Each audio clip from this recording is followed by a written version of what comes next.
We were reading the chapter The 100 Dresses, second part, and so far we have read in the story that the girl named Wenda Pentovsky, had left the town, leaving a note for the class, and the two girls, Maddie and Peggy, now they realize their mistake and they regret, and then they try to make amends with the girl. They think that they should go to the girl and tell her they are sorry for their act, and they want to say that everybody likes her. But when they go there to Wenda's house, they found nobody there. They found that Wenda's family has already left. So disappointed, both the girls came back, and Maddie was more disturbed by all these happenings. And Maddie, who was restless, who could not sleep, then she makes a decision that from now onwards in future she would always speak up, she will always stand up against those type of people who would try to make fun of others. She decides that now onwards she will always oppose those people. Now continuing from the situation, and let's complete the story today. On Saturday, Maddie spent the afternoon with Peggy. They were writing a letter to Wenda Pentovsky. Now that they have decided to write a letter, as they were not able to meet her, so they were writing a letter to Wenda, and it was just a friendly letter telling about the drawing contest, and telling Wenda she had won. They told her how pretty her drawings were in the letter, and they asked her if she liked where she was living and if she liked her new teachers. They had meant to say they wanted to say this in the letter, but it ended up with they are just writing a friendly letter. Somehow they could not write they were sorry, but it was just a letter, like a letter to friend, and they signed it with lots of X's for love.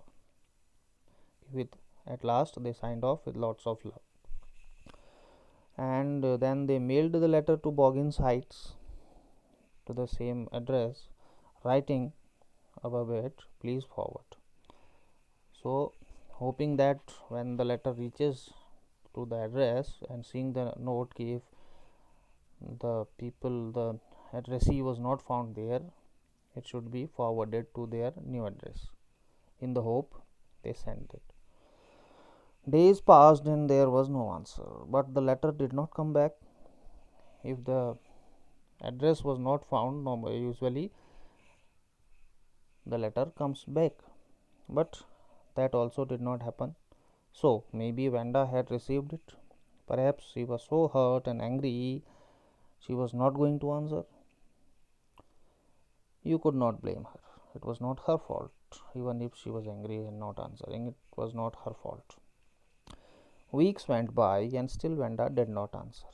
Peggy had begun to forget the whole business, and Maddie put herself to sleep at night, making speeches about Wenda, defending her from great crowds of girls who were trying to tease her with how many dresses you have got. And before Wenda could press her lips together in a little line, the way she did before answering, Maddie would cry out, okay, stop. And then everybody would feel ashamed the way she used to. These were all only imagination. She was imagining every night before going to sleep, or maybe in her dreams, she was defending Wenda every time. Now it was Christmas time and there was snow on the ground. Christmas bells and the small tree decorated the classroom. On the last day of school before the holidays, the teacher showed the class a letter she had received that morning. You remember Wanda Petrosky, the little girl, the gifted little artist? Gifted means very talented, who won the drawing contest. Well, she has written me, and I am glad to know where she lives because now I can send her medal, and I want to read her letter to you. The class sat up with a sudden interest and listened very attentively. And the letter was: Dear Miss Mason, how are you in room 13? Please tell the girls they can keep those 100 dresses because in my new house I have 100 new ones all lined up in my closet. I would like that girl Peggy to have the drawing of the green dress with the red trimmings, and her friend Maddie to have the blue one. I want they should keep those two drawings. For Christmas, I miss that school, and my new teacher does not equalize with you, means she was not like you. Merry Christmas to you and everybody. Yours truly, Venda Pentrosky. Now, on the way home from school, Maddie and Peggy held their drawings very carefully. All the houses had wreaths and holly in the windows, those Christmas garlands people just hang on their doors at the Christmas time, and candy peppermint sticks in the cornucopias, means a container where we can keep a decorative container to keep fruits and flowers of shiny transparent paper were strung. Uh, the air smelled like Christmas, and light shining everywhere reflected different colors on the snow. Boy, said Peggy, this shows she really likes us.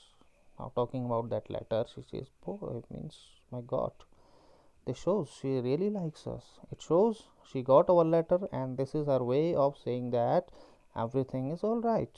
And that's that. I hope so, said Maddie sadly. She felt sad because she knew she would never see the little tight lipped Polish girl again. Tight lipped means one who talks very little. Now she was not able to meet her again. That's why she was sad. And she could not ever really make things right between them. She went home and she pinned her drawing over a torn place in the pink flowered wallpaper in the bedroom. See, just kept her drawing hung there on the wallpaper. The shabby room came alive from the brilliance of the color. Maddie sat down on her bed and looked at the drawing.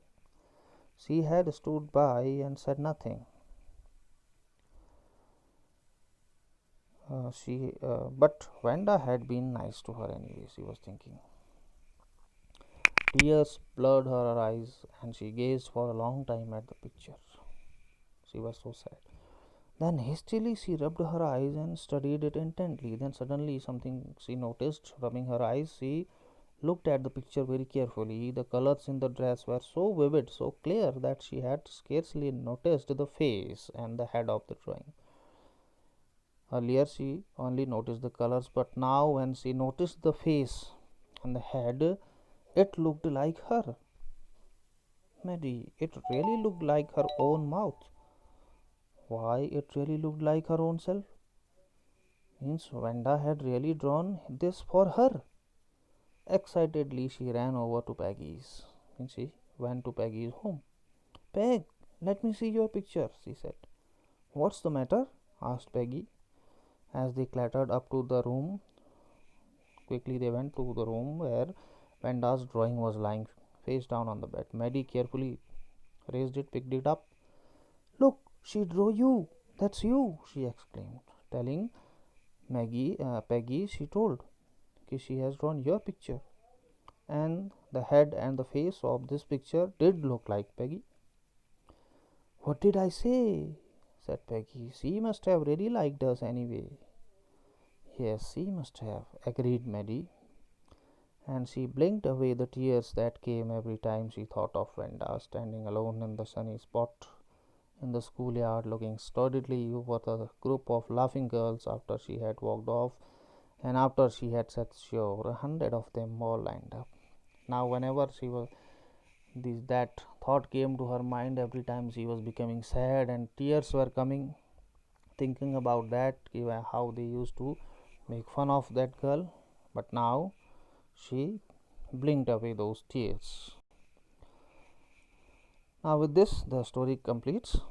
I hope you have understood clearly, and after this I'll be sending you the question answers to note down. Okay, that's all for now. Thank you.